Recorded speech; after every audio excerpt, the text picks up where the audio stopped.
I think we should consider a what if scenario, which is that America still has its 8,133 tons of gold.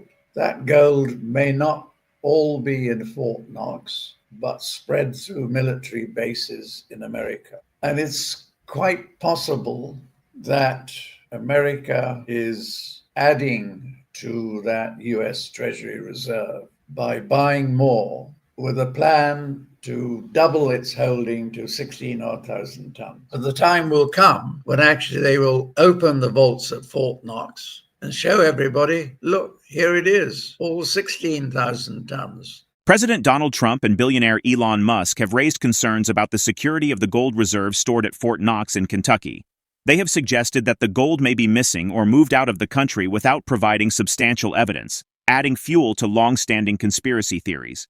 Trump even hinted at a personal visit to the highly secure depository to verify its contents, despite official government reports stating that the facility holds approximately 147.3 million ounces of gold. Economist Simon Hunt has put forward an alternative perspective, questioning whether the United States retains its 8,133 tons of gold reserves. He speculates that the gold might not be solely in Fort Knox but distributed across various military bases. Furthermore, he raises the possibility that the U.S. is actively increasing its reserves, with the long-term goal of doubling its holdings to 16,000 tons.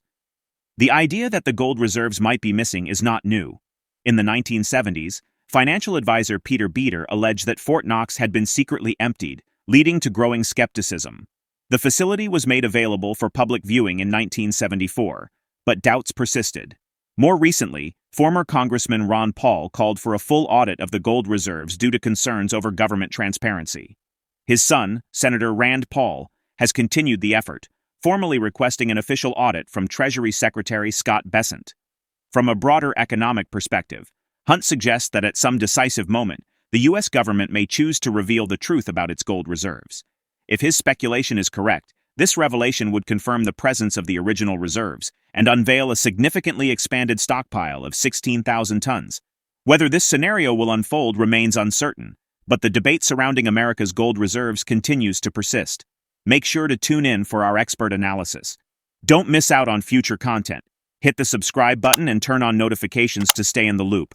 Your support is greatly appreciated. I think we should consider a what if scenario, which is that America still has its 8,133 tons of gold. That gold may not all be in Fort Knox, but spread through military bases in America. And it's quite possible that America is adding to that US Treasury Reserve by buying more with a plan to double its holding to 16 odd thousand tons. Then there is, now this is pure thinking out of the box and speculation, Trump's great statements about cryptocurrencies in a proposed new sovereign wealth fund may actually be a camouflage from what he's really after, which is to bring the gold standard back. Now, many years ago, 10, 15 years ago, a friend of mine who knew his way around the traps in Washington, has now unfortunately passed away, put forward a suggestion. In due course, America will have $2. $1 for domestic use only, backed by gold, and the international dollar will be allowed to find its own level.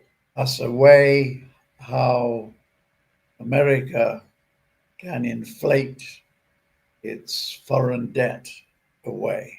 I mean, on our long-term, my technical associates, long-term dollar index, like probably falling to its low in around 2030, half of today's value. So this is thinking out of the box. It's not a forecast, but it's something we should be considering.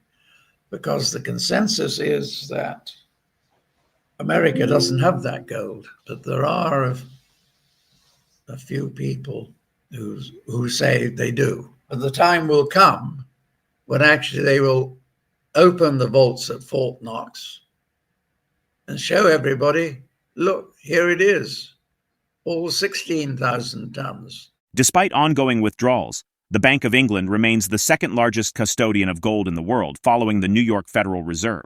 It currently holds around 420,000 bars deep beneath Threadneedle Street. While its reserves have not been significantly depleted, the bank has struggled to keep up with rising demand, resulting in lengthy withdrawal delays and even discounts to spot gold prices in London. The Bank of England faces logistical challenges in managing these transactions. Moving gold is a complex and time-consuming process with a limited number of vault staff and bullion stored across 2 subterranean floors. Economist Simon Hunt questions why delivery takes 4 to 8 weeks if the gold is truly available instead of just days or hours. The extended wait times raise concerns about the actual availability of the reserves, suggesting the Bank of England may not have immediate access to all the gold it holds. Instead, it may need to source gold from banks and institutions before fulfilling withdrawals. Let's get back to the interview. If you've got the gold, why does it take 4 to 8 weeks to have it delivered? It's nuts. Right. It's a matter of days, if not hours. So what I suspect, in fact, what I've... And then the external one is the one that's freely exchanged. Just think, yeah. But it's interesting when you look at what Russia really has, which is more than 12,000 tons, and what China really has, which is citizens and institutions have about 25,000, and through the government ministries, another 25,000.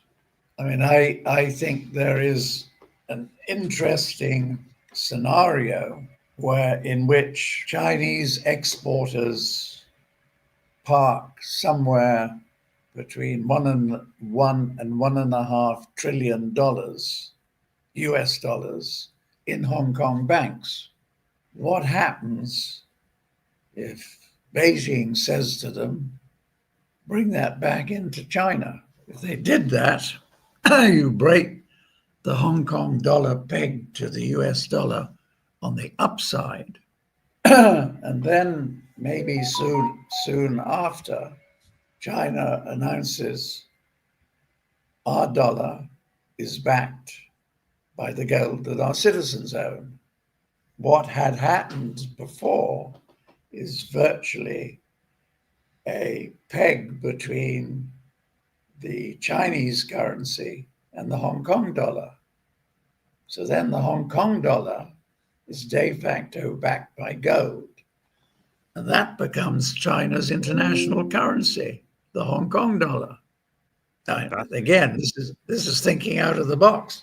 But these are the sort of things that I think is going to happen over the next, where are we now, 5-odd years. These concerns raise broader questions about the transparency and stability of global gold reserves. If delivery delays persist and doubts over actual holdings continue to grow, how could this impact the financial system and investor confidence? As central banks and governments navigate these uncertainties, the future of gold as a cornerstone of economic security remains an open debate. What would a major revelation about gold reserves, whether a shortage or a sudden expansion, mean for global markets and the monetary system? Share your perspective in the comments section. If the video resonates with you, join our community by subscribing to our channel and enabling notifications with the bell icon. Thank you for being a part of our community.